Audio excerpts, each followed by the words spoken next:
What is audience research? Have you ever heard of audience research?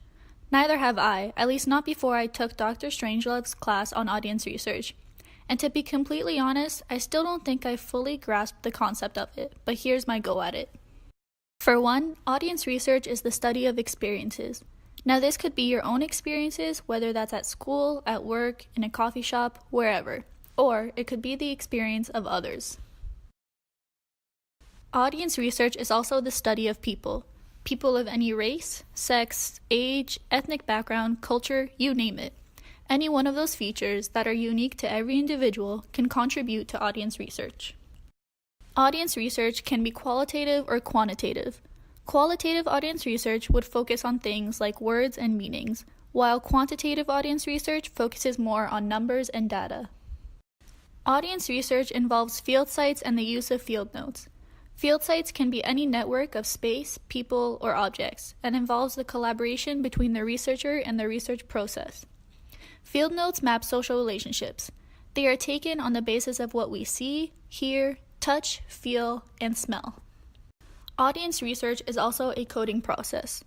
It involves creating categories of different themes, issues, topics, words that may come up during our research process. Anything and everything can be coded, such as facial expressions, emotions, words, events, and so much more. Audience research is also the study of media. As we all may already know, media shapes our world and identities. Therefore, media also shapes us into who we are, how we identify in this world, and how we live through different experiences, whether that's alone or in groups of people. Now you may be wondering, how can we even study audiences? And what does the research include? We can study audiences in two ways. The first is by conducting an autoethnographic study or an audience study. I'll dive into these two categories next.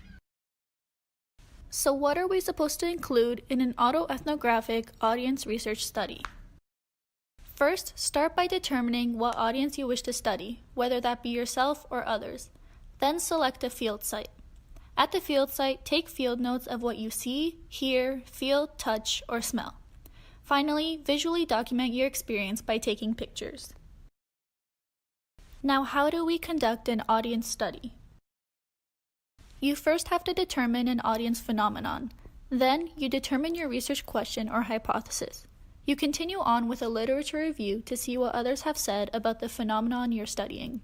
Then, determine your research methodology, which includes your research approaches. And finally, conclude your findings and answer your research question. So, what does this all mean? It's everywhere. You can't escape it. There is an audience experience worth observing or taking part in around every corner. You can be your own audience. That means you can choose whether or not you want to take part in experiences. Every audience experience is unique. You won't ever be able to entirely relate to another person's experience the same way they won't be able to relate to yours.